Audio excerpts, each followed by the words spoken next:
Olá, bom dia. Já está no ar mais uma edição do Jornal do Sul de Minas. Hoje é sexta-feira, dia 15 de abril de 2016. Gostaria de contar com a sua participação aqui no programa pelo 3721-6955, pelo 9983-3240, nosso WhatsApp. Hoje nós temos um tema muito interessante para abordar aqui no programa. Vamos falar um pouco de inclusão do deficiente aí na escola regular. Vamos falar sobre diversos temas relacionados à inclusão. Então, vou apresentar meus convidados de hoje. Hoje eu recebo a Silvia Orru. Professora Silvia, bom dia, é um prazer recebê-la. Bom dia, Natália, muito obrigada pelo convite. E nós recebemos também, o Hélio Scalvi, o nosso super debatedor, que já está sempre aqui conosco. Hélio, é um prazer trabalhar pela primeira vez com você. Exato, bom dia. Meu, viu, Natália?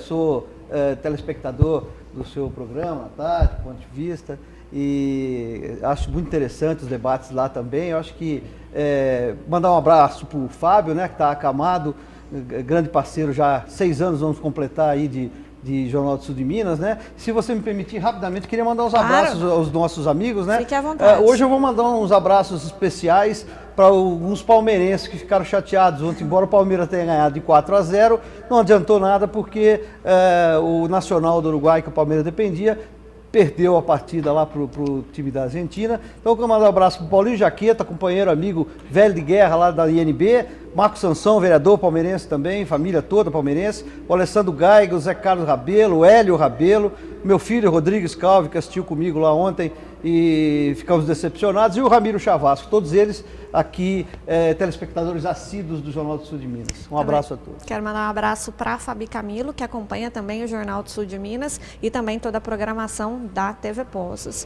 Silvia, então vamos começar falando um pouquinho sobre esse processo da inclusão. Nós tivemos, entrou em vigor o Estatuto da Pessoa com Deficiência logo no início do ano, e nós estamos falando um pouco sobre a inclusão da pessoa com deficiência na escola. Eu queria que você contasse para a gente um pouquinho sobre o que o Estatuto traz referente à área de educação. Então, Natália, o Estatuto da Pessoa com Deficiência, ele entrou em vigor, este ano, e ele traz assim uma série de demandas, de lutas do movimento social pró-inclusão, desde o acesso a uma educação de qualidade, um acesso nos espaços da rede de ensino regular, tanto pública ou privada, mas não somente isso. Também demanda um acolhimento, estrutura de acessibilidade, a questão de barreiras atitudinais, ou seja, as pessoas com atitudes de preconceito, discriminação, tudo isso o Estatuto da Pessoa com Deficiência vem amparar o aluno com deficiência, como também qualquer pessoa, qualquer cidadão com deficiência, para ter os seus direitos garantidos por lei. E aí, o Estatuto também acaba trazendo algumas punições para aqueles responsáveis que não fazem as devidas adequações para a pessoa com deficiência.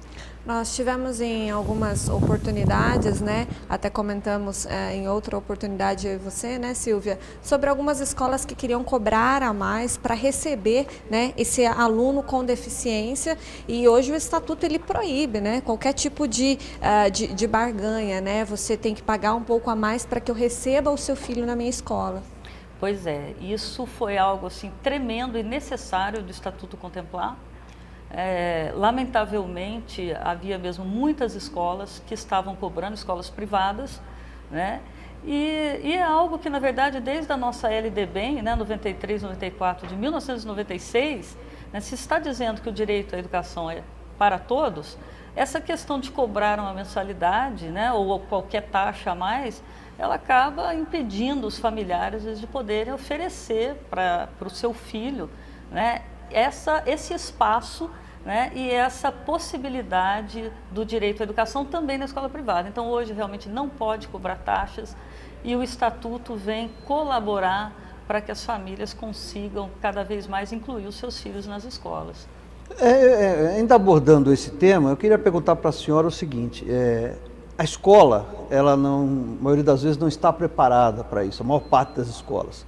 ela tem que contratar os profissionais e profissionais que são especialistas nessas áreas não são fáceis, vamos dizer assim, de serem encontrados, né?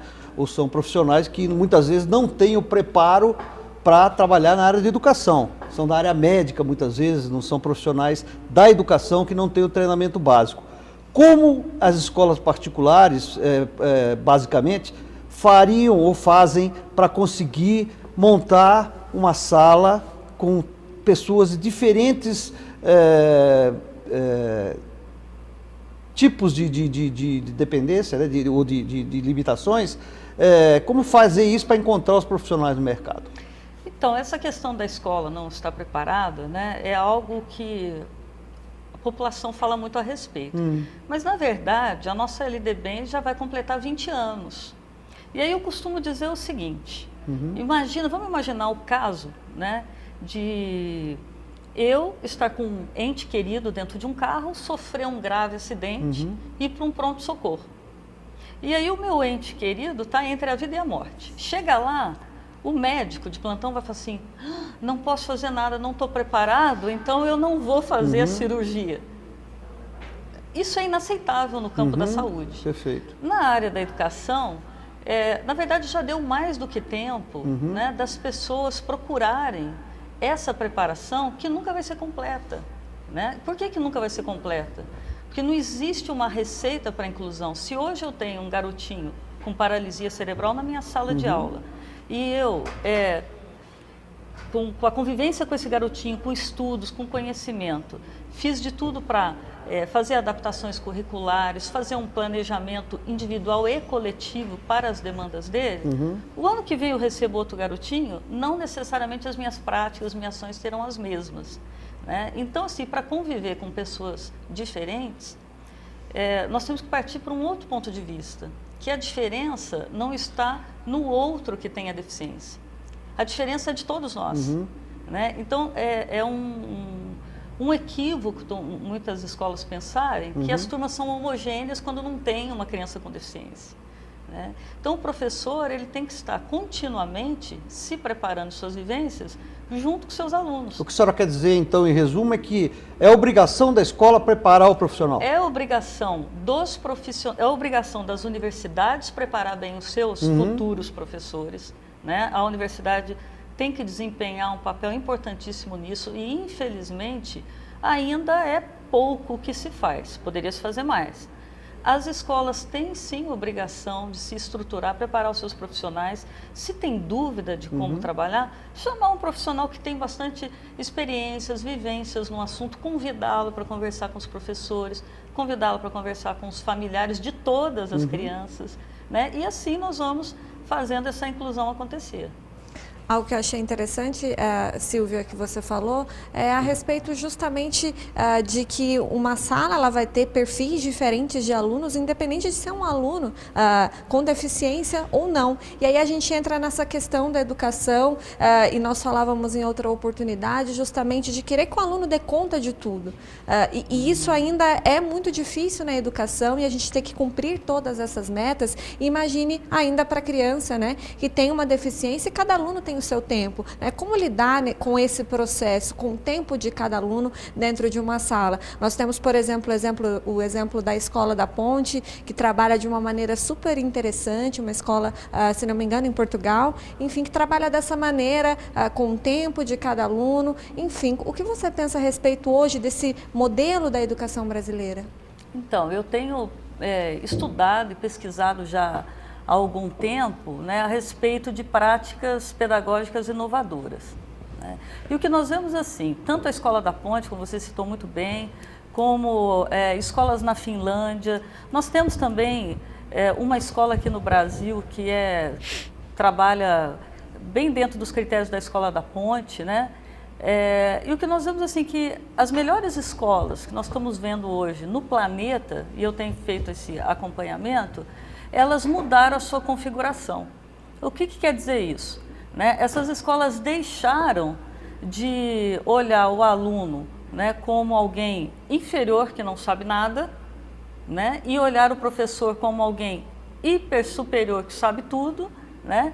E começaram a discutir por meio de projetos, né, de interesse, eixos de interesses, os mais diversos domínios de conhecimento. Então, esse tipo de configuração de escola, que eu acho que já nem mais cabe muito o termo escola, porque quando a gente fala escola, as pessoas já pensam um professor que ensina, um aluno que aprende, né? Então, quando nós falamos em espaços de aprendizagem, é possível desenvolver com todos os alunos, independente de terem ou não uma deficiência, os domínios de conhecimento. Então não fica aqueles saberes hierarquizados, como de linguística e ciências exatas, e deixando de lado outras áreas do conhecimento que são tão importantes quanto, né, e que determinados alunos que podem não ir tão bem em determinadas atividades, podem se dar muito bem em outras, né? Então, assim, trabalhar com a pessoa diferente é ver que todos somos diferentes. Não vamos ter o mesmo ritmo, né? E para não se trabalhar nesse mesmo ritmo, né, nessa exigência que os alunos deem conta de tudo, também é nós olharmos um pouquinho para nós mesmos. Nós, professores, também não damos conta de tudo. Nenhum de nós dá conta de tudo, né? Então é importante as escolas repensarem a sua configuração. Nem o governo dá conta de tudo, né? Um país que se diz como pátria educadora, tendo a condição de ensino que nós temos hoje nesse país, fica impensável, né, você tentar moldar, tendo como modelo a Islândia, ou Portugal, ou a Áustria, enfim, países altamente desenvolvidos, onde você tem um padrão de ensino altíssimo, né? A gente tem problemas sérios tanto no ensino fundamental como nas universidades, né? A gente aí tem aí os exames todos para comprovar a qualidade lamentável de ensino que a gente tem no país, infelizmente, né? Então, deve ser uma luta árdua, né? Tentar implantar isso que a senhora está dizendo aí, quer dizer, uma coisa muito específica, né? Quando a gente não consegue nem dar o ensino básico que as pessoas precisam nesse país, né? A gente espera que daqui a 5 anos a gente consiga retomar um pouco de crescimento para que a gente possa ter uma luz no fim do túnel. Essa é a minha opinião. Nós vamos para um breve intervalo, já a gente continua com esse bate-papo, né, com as considerações do Hélio. Você pode participar com a gente pelo 3721-6955, nosso telefone fixo, ou ainda pelo WhatsApp 9983-3240. Você manda sua mensagem e com certeza nós vamos ler aqui. Até já.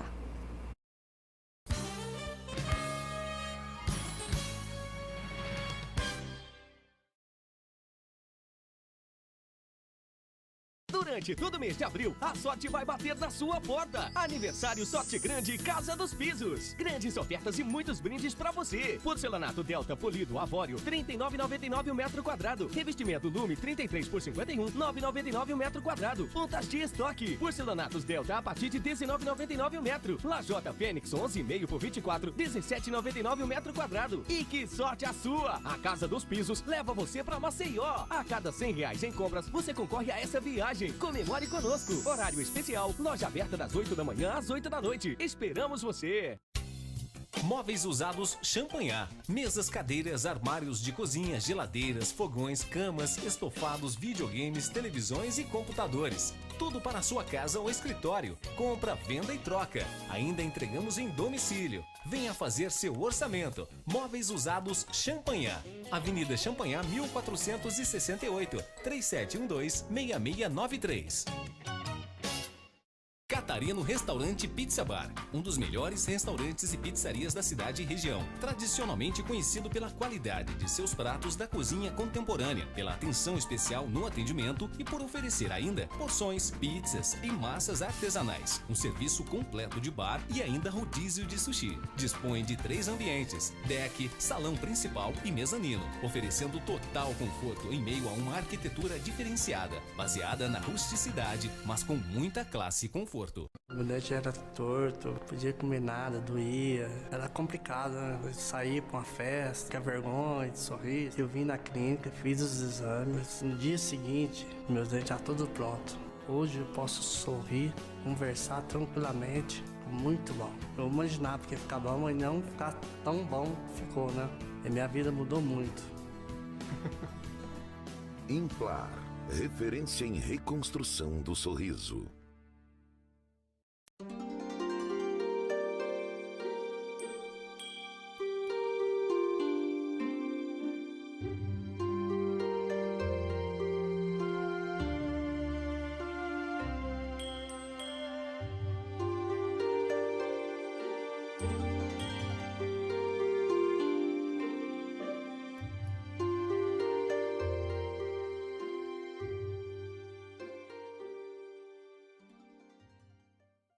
JA Centro Automotivo, para você segurado e não segurado.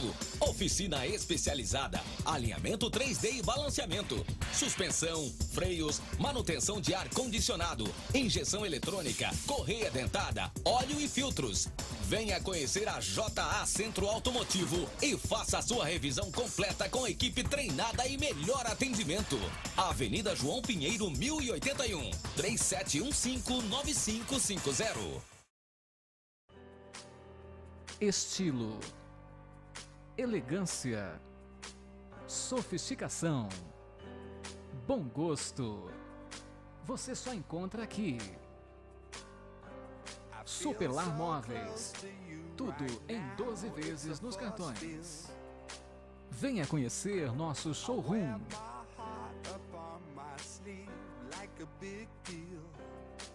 Superlar Móveis, em Poços de Caldas, Rua Correia Neto, número 25.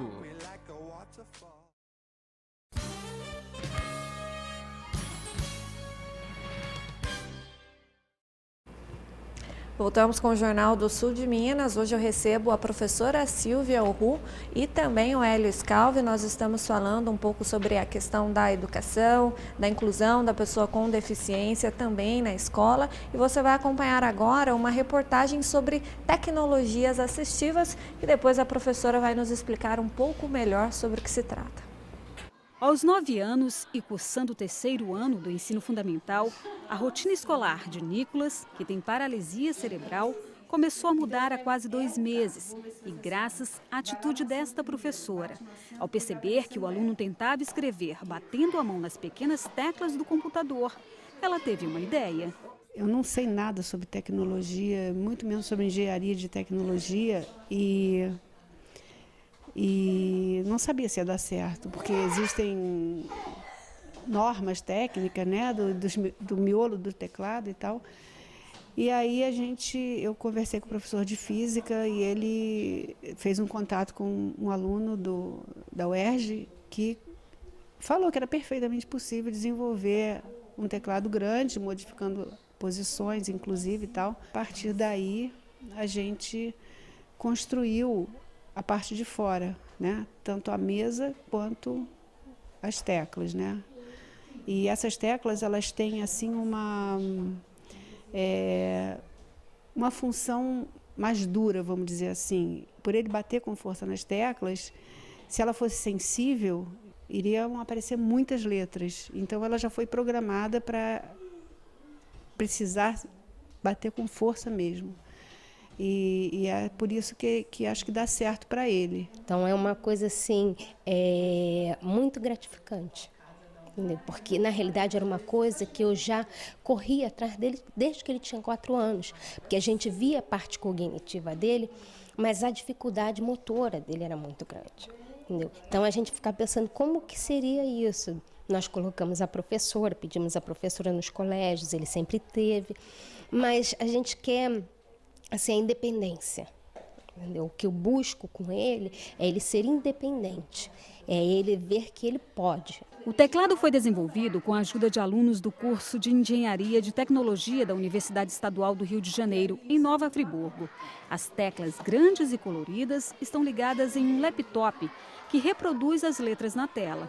Por meio da invenção, chamada de Nicotecla, Nicolas já consegue escrever e fazer exercícios sozinho. Na sala de aula, a professora percebeu a evolução no aprendizado dele. Ele responde oralmente todas as questões dos deveres e das atividades individuais e aí a nossa ajudante escreve para ele, mas até então a gente não tinha noção da questão ortográfica do Nicolas. A gente não sabia questões assim de 3º ano, M antes de P e B, C cedilha, S, todas essas questões que a gente trabalha bastante nessa fase, nós não sabíamos se ele estava realmente sabendo. E aí quando chegou o Nicotecla, a gente começou a abordar essas questões com ele. E quando monta-se um texto com ele, algumas frases, e aí ele coloca alguma letra que não é adequada, a gente volta com ele e pergunta, mas é essa letra? Essa letra que a gente usa antes do PIB? E aí ele retoma realmente o conhecimento. Então, assim, é muito importante para ele o Nicotecla. Enquanto Nicolas é o único aluno da escola particular, nesta escola pública, em Inhaúma, a professora Priscila se desdobra para auxiliar 24 alunos com deficiência, entre eles Miguel. Priscila usa o computador e jogos pedagógicos, que ela mesma confecciona e adapta de acordo com a necessidade de cada aluno.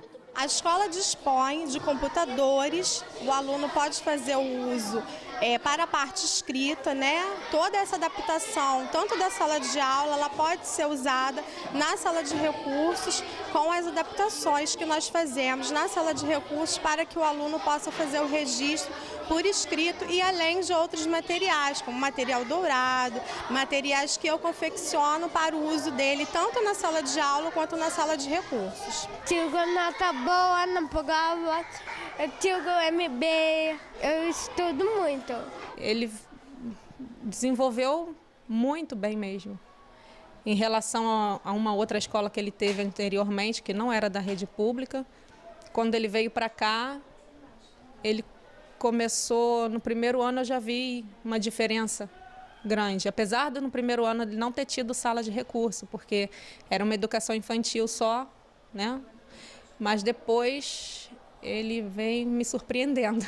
A aula continua na sala de recurso multifuncional, criada para ser uma extensão dos estudos. Atualmente, a rede municipal de ensino atende 12 mil alunos com deficiência, de acordo com o Instituto, que implementa as políticas públicas para o município. E boa parte deles vem de escolas privadas. Mas como esse professor está sendo preparado para lidar com essa realidade? O professor de sala de recursos, a Priscila, que vocês viram trabalhando com o Miguel ao lado dele dentro da sala de aula. Ela é o atendimento educacional especializado. Então, a Priscila hoje faz um curso de formação dentro do Instituto Helena Antipoff, que ela trabalha com a comunicação alternativa, com materiais adaptados. Então, ela aprende lá para poder trazer para cá e adaptar de acordo com a necessidade dos alunos dela, não só do Miguel, mas de todos os alunos que ela atende. Segundo dados preliminares do Censo Escolar de 2003, mais de 500 mil de alunos com algum tipo de deficiência estão matriculados no ensino fundamental em turmas regulares da rede pública. Essa especialista em educação especial reconhece os esforços das redes de ensino para fazer essa educação inclusiva, mas tem constatado uma outra realidade. Infelizmente, o que a gente constata primeiro, o professor regular, ele não está preparado. Isso aí é a coisa mais óbvia que acontece, porque os nossos cursos de pedagogia não preparam adequadamente o nosso professor regular para estar atendendo essa população. Segundo, a superlotação das salas, né? Quer dizer, o professor ele mesmo diz, não tem condição de dar uma atenção especial para essa criança, ainda que ele deva receber 1 ou 2 no máximo em cada sala regular. E a questão, então, o que se vale muitas vezes, o que o governo tem feito é ter promovido esses cursos de formação em serviço, de educação continuada, através de trabalhos de educação à distância, né, que é muito utilizado, ou então de cursos presenciais organizados pelas secretarias de educação, no começo do ano, meio do ano, para que esses professores conheçam, né, sejam preparados para fazer esse tipo de atendimento a essa criança especial. Tá aí, né, professora? A gente viu 2 exemplos, né, bem claros sobre a questão de, né, como os professores podem auxiliar. Nós vimos ali um pouco sobre tecnologias assistivas, que é o que eu gostaria que você explicasse, que a gente sabe que é muito mais amplo, né?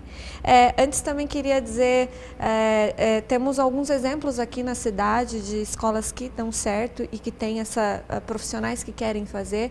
Nós temos uma professora, que eu não vou citar nomes, mas é do PMJ, do bairro São José, que é uma professora brilhante, que faz um trabalho muito legal, mesmo sem material, sem, enfim, toda a estrutura necessária para se dar uma aula bacana para um aluno, mas a gente vê que está lá fazendo e tentando. Eu acho que essas pequenas ações que fazem a diferença. Então, gostaria que, né, a senhora falasse sobre isso e também sobre as tecnologias assistivas.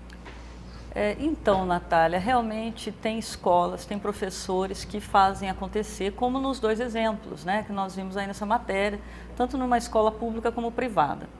A questão das tecnologias assistivas é realmente muito ampla, é um conceito muito amplo, né? São recursos ou ferramentas que dão oportunidade à pessoa com deficiência de ser incluída tanto na sociedade, no mais amplo sentido de inclusão social, como também dentro da escola, né? Então nós temos recursos de tecnologias assistivas que realmente precisam ser adquiridos, né? Precisam ser comprados. Mas nós temos muita coisa gratuita, inclusive softwares que podem ser baixados pela internet, né, e que os familiares, as escolas podem investir. A questão das tecnologias assistivas, elas são uma prioridade para a inclusão do aprendiz com deficiência na escola. Então, tanto uma criança com deficiência motora, como uma criança com autismo que precisa de comunicação alternativa, se ela não oralizar, né? A tecnologia assistiva vai desde um recurso mais simples a softwares super complexos, né? O que cabe, né, à escola? Pesquisar, estudar quais são as demandas dos seus alunos, né, e ir atrás das tecnologias assistivas. Infelizmente, é muito pouco conhecida ainda pela maioria das pessoas no nosso país. É muito pouco falado de tecnologias assistivas, né? Agora, nós temos um acesso hoje pela internet muito amplo para se conhecer todos esses recursos e encontrar aqueles que são os mais adequados para os aprendizes desde a educação infantil até o ensino superior. Porque as universidades também precisam atentar que essa demanda, né, altíssima de alunos com deficiência, que foram à educação básica, que terminaram o ensino médio, estão chegando nas universidades. Professora, eu gostaria de fazer uma pergunta relacionada exatamente com os direitos da pessoa portadora de necessidades especiais. Eu queria saber, no caso do autismo, por exemplo, eu estive ontem preparando para vir ao programa e encontrei algumas coisas na internet e lá diz que uma tia diz que o sobrinho é autista e estuda em escola estadual na cidade de São Paulo. A escola se recusa a manter a matrícula e não tem cuidador para ele. Também não conseguimos uma escola especial. O que posso fazer? Aí a resposta vem dizendo que a pessoa pode procurar o Ministério Público ou contratar um advogado para auxiliar numa medida judicial. Quer dizer, são caminhos também, se não conseguir por bem, essas vias judiciais podem ajudar. E São Paulo já tem decisões judiciais no sentido de que obriga o próprio Estado a custear todas as despesas relativas a esse portador de autismo, no caso, né, tanto escola como tratamento médico. Eu queria saber se a senhora tem alguma notícia com relação a Minas Gerais, se isso já existe aqui, se o Ministério Público tem atendido as pessoas que procuram. Eu não sei se a senhora tem essa informação, mas o que a senhora acha dessa decisão que, no final das contas, obriga o Estado a prover esse tipo de estudo, de apoio às pessoas com necessidades especiais? Então, essa é uma realidade, né, no nosso país, em termos nacionais, né, de muitos estados ou escolas privadas recusarem matrícula. No caso dessa senhora que o senhor comentou, né, sobre o filho com autismo, nós temos casos de pessoas com autismo que necessitam realmente de um monitor, né, de uma pessoa que acompanhe esse aluno, né, e que dê também um apoio ao professor. Isso não quer dizer, né, que é para esse monitor pegar essa criança, esse adolescente, esse jovem pela mão e dar uma voltinha com ele para que ele não faça as atividades escolares, né, na sala de aula, porque não dá conta, né? Então, por lei, esse monitor, né, esse cuidador, como também se costuma dizer, é para apoiar nas demandas desse aluno para que ele consiga fazer as atividades da melhor maneira possível, levando em conta seu potencial e levando em conta também suas limitações. Agora, a respeito, né, do Ministério Público, né, da legislação vigente, ainda há poucas denúncias feitas pelas famílias por falta de conhecimento, né? Então, é importante que os familiares leiam, né, conheçam o Estatuto da Pessoa com Deficiência, que hoje é um documento extremamente importante, né, para a pessoa com deficiência, para o acesso, né, e permanência na escola, e que as famílias realmente cheguem às escolas, conversem, tenham uma conversa franca. Assim, olha, o meu filho tem esse direito, está aqui o estatuto. Tente conversar com a escola. Se não der, tem mesmo que procurar, por vias judiciais, né, o direito do seu filho, do seu familiar, para que ele possa adentrar a escola. Não é um favor da escola receber o aprendiz com deficiência. Nem é uma opção da escola negar ou aceitar. É um dever da escola, é uma obrigação, né, presente até na nossa Constituição Federal, que a educação é um direito de todos. Ok, gente, nós vamos para um breve intervalo. Já já nós voltamos com o Jornal do Sul de Minas. É rapidinho, até já.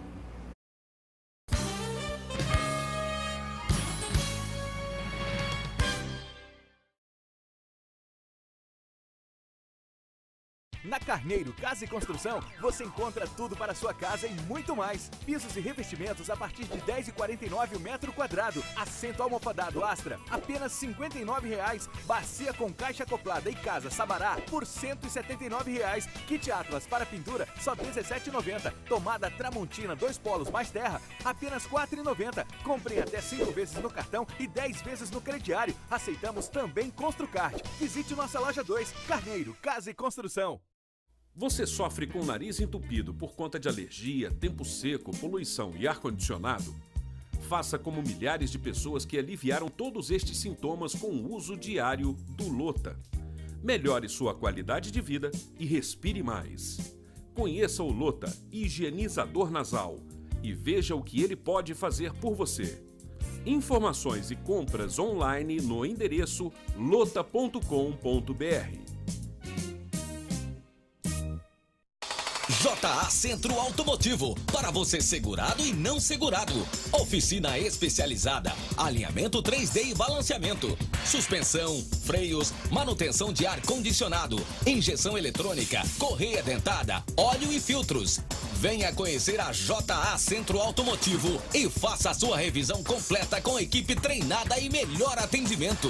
Avenida João Pinheiro, 1081, 3715-9550. Durante todo mês de abril, a sorte vai bater na sua porta. Aniversário Sorte Grande Casa dos Pisos. Grandes ofertas e muitos brindes pra você. Porcelanato Delta polido Avório, R$ 39,99 o metro quadrado. Revestimento Lume 33 por 51, R$ 9,99 o metro quadrado. Pontas de estoque. Porcelanatos Delta a partir de R$ 19,99 o metro. Lajota Fênix 11,5 por 24, R$ 17,99 o metro quadrado. E que sorte a sua! A Casa dos Pisos leva você pra Maceió. A cada R$ 100 em compras, você concorre a essa viagem. Comemore conosco. Horário especial. Loja aberta das 8 da manhã às 8 da noite. Esperamos você. Pizza, qualquer um faz. Agora, quando a sua família reclamar que a qualidade não é a mesma do Araújo, quero ver com que cara você vai ficar. Qualidade insuperável, ingredientes da melhor qualidade, além de tudo, o menor preço da cidade. Compare com a concorrência. Você quer comer pizza? Venha ao Rei da Pizza. Você quer comer algo que pareça com pizza? Aí a vontade é sua. Araújo, o Rei da Pizza. Pizza com massa de pizza e não com massa de pão. A gente costuma falar que nós temos aqui um hospital da odontologia, que resolve desde um tratamento simples até um tratamento mais complexo. Então, todos os tratamentos aqui feitos são sempre executados por profissionais especialistas ou mestres, para trazer o que há de melhor de hoje na odontologia para os nossos pacientes, nossos clientes. A gente deixa o convite aí para o pessoal vir conhecer a gente, né? Fazer um planejamento de um tratamento de primeira qualidade e voltando a focar, a maior preocupação nossa é a qualidade do tratamento. A Multiplice está há 20 anos no mercado, desenvolvendo a melhor solução em sistemas para a sua empresa, com uma infraestrutura que garante o melhor suporte, o melhor treinamento e a perfeita funcionalidade do seu sistema. Contamos com uma equipe altamente capacitada para melhor atendê-lo. Utilize os nossos sistemas e faça uma excelente gestão de sua empresa. Faça-nos uma visita. Multiplice Soluções em Sistemas. Rua Barros Cobra 581, telefone 3697-0550. A vida é assim. Chove, faz frio, acaba a luz. A vida é assim. chove, faz frio. E quando você menos espera, acaba a luz. A vida é muito melhor quando você está bem acompanhado. E é isso que inspira a Unimed a estar sempre do seu lado, cuidando de tudo para que cada um dos seus planos comece a ser realizado hoje mesmo. Cuidar de você. Esse é o plano. Unimed.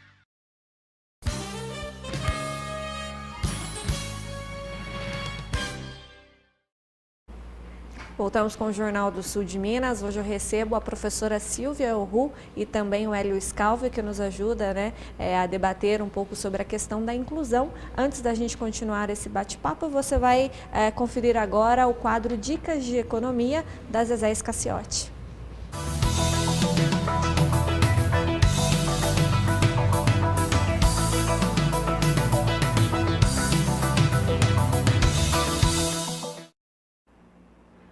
As empresas têm determinados objetivos: gerar lucro, gerar emprego e renda. A partir de 1960, no Brasil, foi incorporando-se à gestão a responsabilidade social, que tem de ficar bem claro, não é somente contribuir com as instituições sociais. Isso é filantropia, faz muito bem, mas, além de tudo, criar uma cultura na gestão do negócio em todos os níveis da empresa para atuar junto à comunidade, aos seus fornecedores. Mas para que, podem se perguntar alguns? Porque o mundo mudou, exige que as empresas estejam mais comprometidas, não somente para dentro dos seus muros, mas com as questões sociais, econômicas e ambientais que já estão afetando as gerações atuais, mas atentos também às futuras gerações. Cuidar dos nossos negócios é obrigação e ser socialmente responsável também. Mas será que todos os nossos empresários já incorporaram a responsabilidade social em suas práticas de gestão?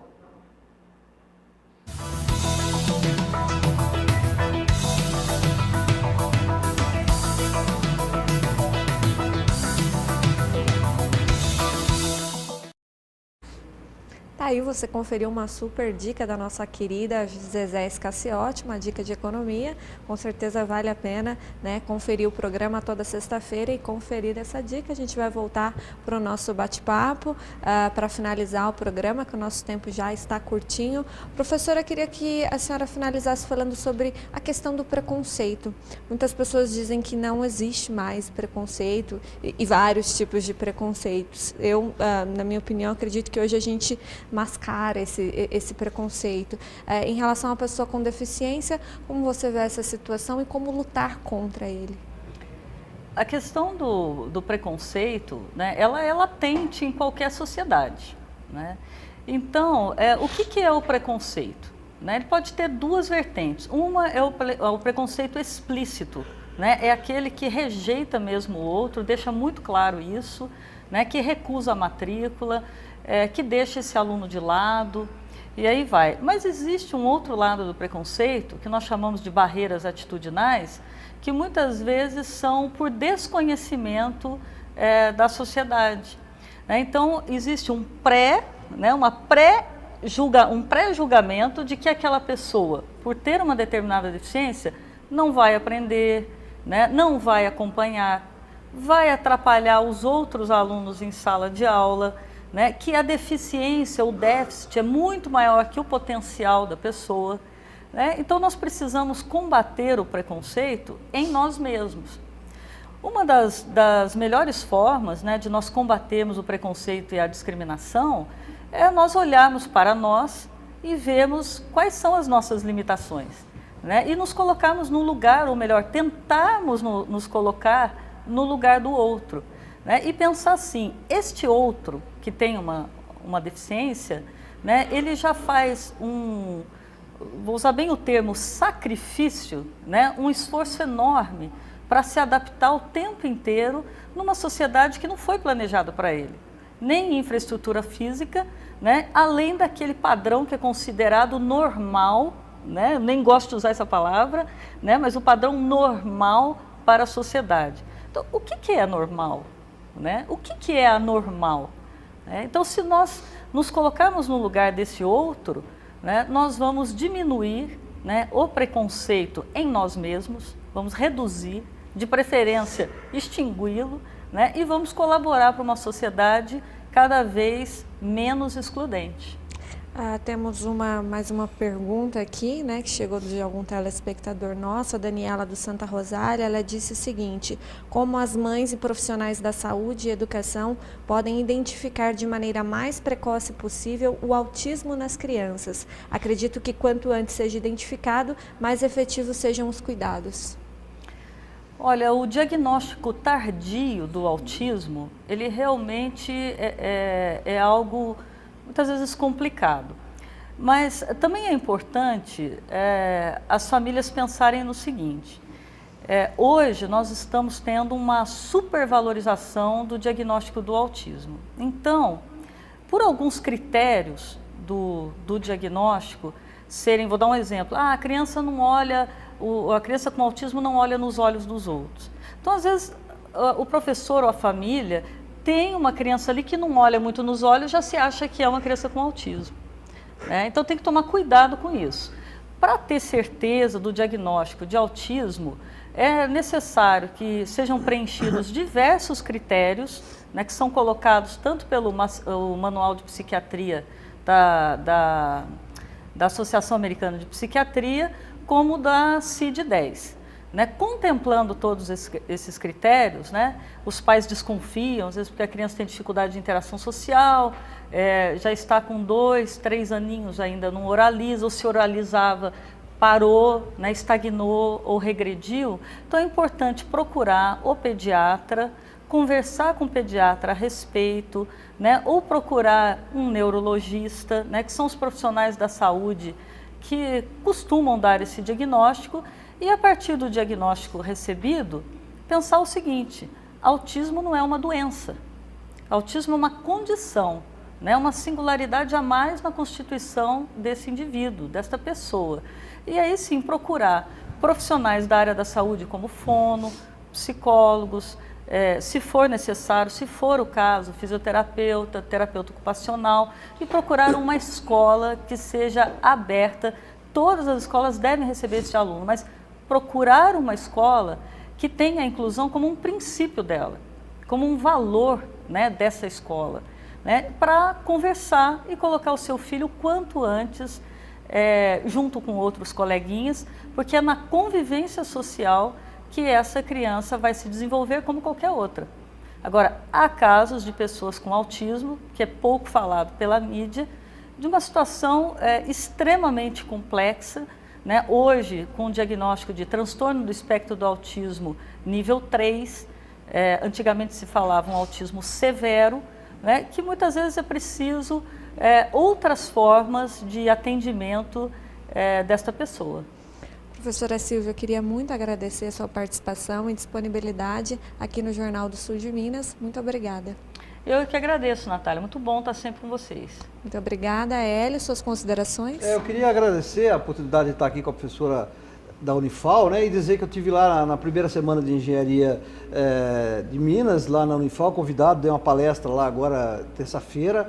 Queria agradecer às professoras Ana Olivia Baruch e a Carolina Del Roveri, amigas de longa data já, e parabenizar o curso de Engenharia de Minas por ter instituído a sua primeira semana de estudos, Parabéns a todos lá, um grande número de alunos presentes. Fizemos uma mesa redonda sobre mineração no Planalto de Poços de Caldas, então foi ótimo. Queria agradecer muito a Unifal e agradecer a senhora por ter participado, podido estar junto aqui, aprender um pouquinho mais sobre a inclusão das pessoas com deficiência.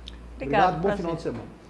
Muito obrigada a você aí de casa, um ótimo final de semana. Gostaria de lembrar você aí de casa que no domingo nós faremos uma cobertura sobre todas as movimentações e manifestações em relação ao processo de impeachment. Então, eu gostaria que a partir das 10 da manhã você ficasse juntinho e ligadinho com a gente aqui na TV Poços, em toda a nossa programação. Você também pode me acompanhar mais tarde, a partir das 2 da tarde, mais uma edição do Ponto de Vista. Eu vou ficando por aqui. Um ótimo dia para você.